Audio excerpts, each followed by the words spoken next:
नमस्कार दोस्तों, आज मैं आपको सुनाऊंगी हरितालिका तीज व्रत कथा 2025 में भादवा शुक्ल पक्ष तृतीया तिथि को 26 अगस्त को ये पड़ी है, दिन मंगलवार को। तो आज मैं हरितालिका तीज व्रत कथा आपको सुनाऊंगी, तो कथा ज़रूर सुनिएगा। कथा सुनने से मात्र कुंवारी कन्या का हर मनोकामना पूरी होती है और अपने घर के लक्ष्मी सुहागिन महिलाओं को अखंड सौभाग्य होने का फल मिलता है। तो एक बार भगवान भोलेनाथ ने माता पार्वती के पुनर्जन्म की बात को याद दिलाते हुए कहा कि हे प्रिय,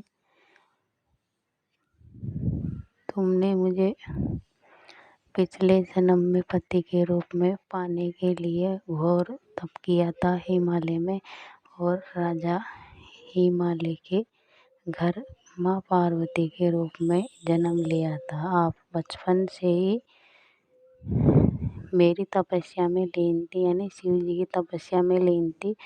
पति वर पाने के लिए मुझे, तो आपकी इस तपस्या से आपके पिताजी बहुत दुखी थे कि मेरी कन्या इतना तप करती है। तो आप धीरे धीरे बड़ी होने लगी।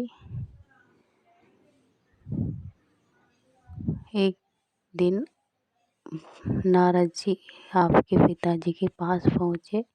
राजा हिमालय के पास भगवान विष्णु ने भिजवाया और बोला कि आपकी कन्या की तपस्या को देखकर भगवान विष्णु आपकी कन्या से विवाह करना चाहते हैं। और आपके पिताजी के खुशी का ठिकाना नहीं रहा और नारद जी से बोले कि वो तो स्वयं ब्रह्मा महर्षि भगवान है, ये तो बहुत अच्छा है कि मेरी बेटी अच्छे घर की लक्ष्मी बनकर जाए। जब ये बात आपके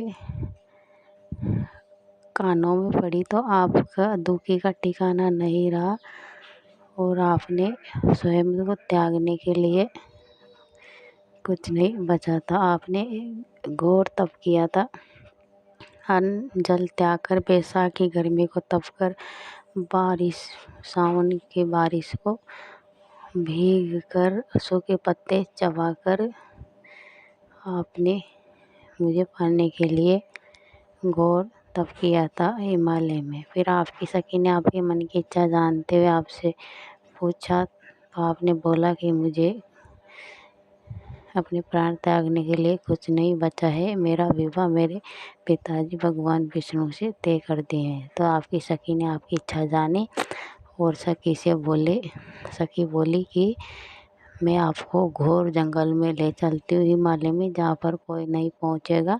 आप वहाँ पर अपनी तपस्या लीन करिएगा और भगवान आपकी सहायता ज़रूर करेंगे। तो मैं आपको एक गुफा में ले गई नदी किनारे।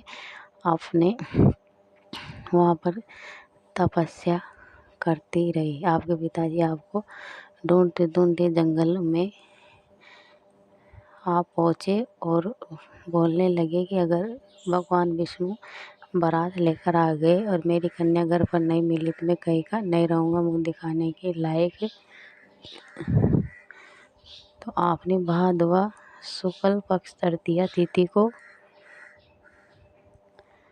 बालू रेत का शिवलिंग बनाकर पूजन पाठ किया और पूरी रात जागरण किया, गीत गाए। तो मेरे खुशी का ठिकाना नहीं रहा। मैं आपके पास पहुंचा और मैं खुद ही आपको वर मांगने के लिए कहा। तो आपने मुझे कहा कि मुझे सच में मेरी तपस्या से खुश हो, भोलेनाथ तो मुझे पति रूप में, अर्धांगिनी रूप में स्वीकार करिएगा। तो मैंने आपको तथास्तु बोलकर कैलाश आ गया। इतने में आपके पिताजी वहाँ आप पहुँचे और आप बोला कि मैं शिव जी को पति रूप में पाने के लिए बचपन से ही तपस्या में लीन हूँ और मैंने बचपन से शिव जी को पति मान चुकी हूँ। तो आप भगवान विष्णु ने कहा कि ठीक है। फिर आपने शर्त रखी कि मैं जब भी चलूँगी, अगर मेरा विवाह भगवान भोलेनाथ के साथ करेंगे तो। आपके पिताजी खुश हो गए। आप अपने पूजन की सामग्री नदी में विसर्जन करके हिमालय राज के घर यानी आपके घर वापस आ गए। कुछ दिनों बाद सही मुहूर्त देखकर आपके पिताजी भगवान भोलेनाथ पार्वती जी की शादी बंधन बांध गए। शादी में नारद जी भगवान विष्णु आए और बहुत खुशी से धूमधाम से शादी हो गई। इसी दिन भगवान भोलेनाथ ने कहा कि भादवा शुक्ल तृतीया तिथि को जो भी ये व्रत करेगा, कुंवारी कन्या को अच्छा वर मिलने का सौभाग्य फल देता हूँ। मनोवांछित फल और सुहागिन महिलाओं को आयु का सुहाग लंबी आयु का और हर मनोकामना पूरी करने का ये आशीर्वाद देते हैं। जय श्री कृष्णा।